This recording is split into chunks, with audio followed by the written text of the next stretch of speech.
Politico reports that the Trump campaign is hosting a Florida donor retreat with potential vice presidential picks.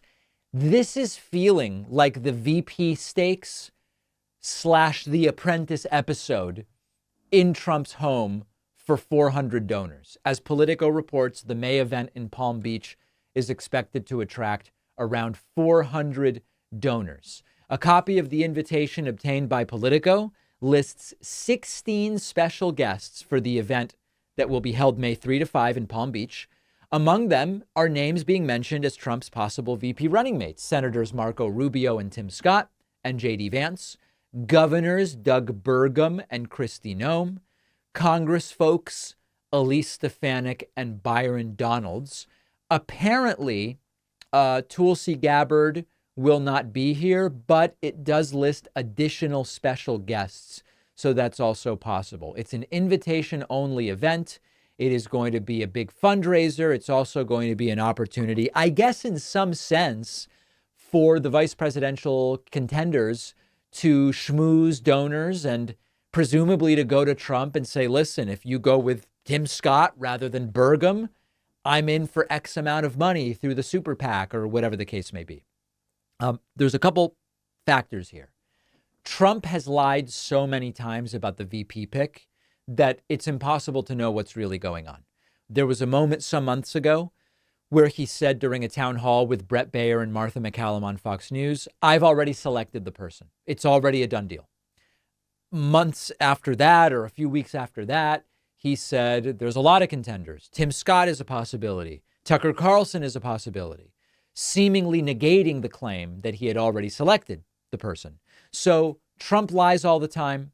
We don't know the truth about what's going on here. We don't know if Trump has selected someone or has at least mentally selected, but is going through this entire routine to get attention or to raise money or for whatever reason. We simply do not know. There are a couple of things that I think we can be sure of. Number one, vice presidential choices rarely make a big difference. They get a lot of attention in the lead up. There's a sort of will they, won't they, who will they pick sort of thing. It generates media coverage, but it rarely really makes a material difference. On the Biden side, there are those who say you should jettison Kamala Harris because she's not likable. I think the sort of safest thing that attracts the least attention is you stick with Kamala Harris. And it would be very awkward to announce, by the way, Kamala is going to remain my VP until January, but she's off the ticket. That sounds chaotic. It generates an environment of chaos. I don't think it makes any sense. With Trump, what is the goal for a VP? It seems it would be to focus on, is there someone who can bring me a slice of the electorate that I'm unlikely to otherwise get? In that sense, Tim Scott playing up his evangelical credentials, I don't think it really helps Trump in the sense that the evangelicals, despite the absurdity of it, have already essentially been committed to Donald Trump for multiple election cycles. So I don't know that Tim Scott really helps. Tim Scott is black. Does Tim Scott help Trump with the black vote?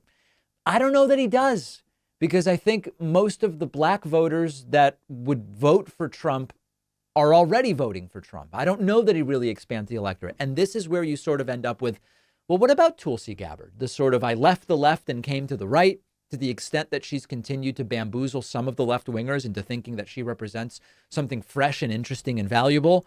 Maybe Tulsi Gabbard does expand Trump's electorate, even if by a very small amount. And so that's why I continually think of her as an interesting choice. I don't know that Trump is leaning that way, but she's done events at Mar-a-Lago. She's speaking at CPAC. She's certainly checking off all the right boxes. Remains to be seen. It is time to start thinking like voters and to make sure that kids understand the importance of voting, how it works, registering, ballot initiatives, because so many kids just have no idea. That's why I wrote the new children's book, Think Like a Voter. I can think of no better time and no more important group of folks to try to reach. The book is now available at davidpakman.com/book, where, by the way, you can get the first two books in the series as well. Think Like a Detective and Think Like a Scientist. Really important stuff. Donate them to local libraries, classrooms, read them with the kids. davidpakman.com/book.